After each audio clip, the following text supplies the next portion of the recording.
മക്കളെ, മേഘാമിസ് ആണ്. ഇന്ന് നമുക്ക് നിങ്ങളുടെ കുറച്ച് പ്രശ്നങ്ങളെ അഡ്രസ് ചെയ്താലോ? കഴിഞ്ഞ ദിവസം ഞാൻ 8 മണിക്കൂർ പഠിച്ചിട്ടുണ്ടായിരുന്നു. പക്ഷേ ഇന്നായപ്പോഴേക്കും എനിക്കൊന്നും ഓർമ്മയില്ല.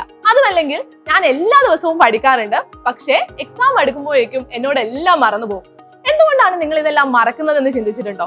നിങ്ങളൊന്ന് ആലോചിച്ച് നോക്കൂ. നിങ്ങൾ കഴിഞ്ഞ വർഷം പോയൊരു ട്രിപ്പ്, അതിലെ സ്ഥലങ്ങൾ, പരിചയപ്പെട്ട ആളുകൾ, ഇവ എന്തെങ്കിലും നിങ്ങൾ മറന്നിട്ടുണ്ടോ? നിങ്ങൾ കഴിഞ്ഞ വർഷം കണ്ട ഒരു സിനിമ, അതിലെ കഥാപാത്രങ്ങൾ, അതിലെ സിറ്റുവേഷൻസ്, ഇവ എന്തെങ്കിലും നിങ്ങൾ മറന്നിട്ടുണ്ടോ? ഇതെന്താണെന്ന് നിങ്ങൾ ചിന്തിക്കുന്നുണ്ടോ? ഇത് ബ്രെയിനിന്റെ ഒരു പവർ ആണ്. അതിനെ നമ്മൾ ഇൻട്രസ്റ്റ് എന്ന് പറയും. ഈ ഇൻട്രസ്റ്റ് നിങ്ങളുടെ പഠനത്തിലും കൂടെ കൊണ്ടുവന്നു കഴിഞ്ഞാൽ നിങ്ങൾക്ക് എന്ത് ചെയ്യാം? പഠിച്ച കാര്യങ്ങളെല്ലാം വ്യക്തമായിട്ട് ഓർമ്മയിൽ നിൽക്കുന്നതാണ്. ഇനി നിങ്ങളുടെ അടുത്ത ചോദ്യം എന്ന് പറയുന്നത് ഈ ഇൻട്രസ്റ്റ് എങ്ങനെ കൊണ്ടുവരാം എന്നുള്ളതായിരിക്കും അല്ലേ? അതിനും മിസ്സിന്റെ കയ്യിൽ ആൻസർ ഉണ്ട്. നിങ്ങൾ എല്ലാവരും സ്റ്റുഡൻസ് ആണ്. ഭാവിയിൽ എന്താകണം എന്നുള്ള ആഗ്രഹം നിങ്ങൾക്ക് ഇപ്പോഴേ സെറ്റ് ചെയ്ത് വെക്കുക.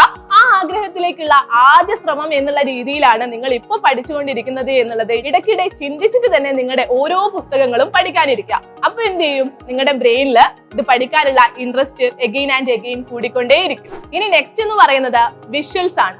വിഷ്വൽസിന് ബ്രെയിനിൽ വലിയ ഇമ്പാക്ട് ഉണ്ട്. അതായത് നമ്മൾ ഓരോ കാര്യങ്ങൾ പഠിക്കുന്ന സമയത്തും അത് വിഷ്വലൈസ് ചെയ്യാൻ വേണ്ടിയിട്ട് ശ്രദ്ധിക്കാം. പണ്ട് നമുക്ക് മുത്തശ്ശിമാരൊക്കെ കഥ പറഞ്ഞു തരുമ്പോൾ ഈ കഥയെല്ലാം നമ്മൾ മനസ്സിൽ വിഷ്വലൈസ് ചെയ്യാറില്ലേ? അതുപോലെ തന്നെ നമ്മുടെ ടെക്സ്റ്റിലുള്ള ഓരോ കൺസെപ്റ്റുകൾ പഠിക്കുന്ന സമയത്തും അത് വിഷ്വലൈസ് ചെയ്യാൻ വേണ്ടിയിട്ട് ശ്രദ്ധിക്കാം. ഇപ്പോ നമ്മൾ പാർട്ട്ണർഷിപ്പിനെ കുറിച്ചാണ് പഠിക്കുന്നതെങ്കിൽ 2 പേഴ്സൺസ് വരുന്നു എന്ന് പറയുന്ന സമയത്ത് നിങ്ങൾക്ക് എന്ത് ചെയ്യാം? ഒരു പേഴ്സൺ നിങ്ങളായിട്ടും മറ്റൊരു പേഴ്സൺ നിങ്ങളുടെ ഫ്രണ്ട് ആയിട്ടും മനസ്സിൽ ഇങ്ങനെ വിഷ്വലൈസ് ചെയ്യാം. സോ മക്കളെ, വിഷ്വലൈസേഷനും ഇൻട്രസ്റ്റും കൂടെ നിങ്ങളുടെ പഠനത്തിലേക്ക് ഉൾപ്പെടുത്തിയിട്ടുണ്ടെങ്കിൽ നിങ്ങൾക്ക് എൻജോയ് ചെയ്ത് പഠിക്കാനും വേണ്ടിയിട്ട് പറ്റും. അതോടൊപ്പം തന്നെ നല്ല റിസൾട്ട് ഉണ്ടാക്കാനും വേണ്ടിയിട്ട് സാധിക്കും. സോ പഠിക്കുന്ന സമയത്ത് ഈ ട്രിക്ക് കൂടി ഒന്ന് ഉപയോഗിക്കാൻ വേണ്ടിയിട്ട് ശ്രദ്ധിക്കുക. ഇതുപോലത്തെ വീഡിയോസുമായിട്ട് നമുക്ക് വീണ്ടും കാണാം. എല്ലാവരും സൈലത്തിന്റെ യൂട്യൂബ് ചാനൽ സബ്സ്ക്രൈബ് ചെയ്യാം.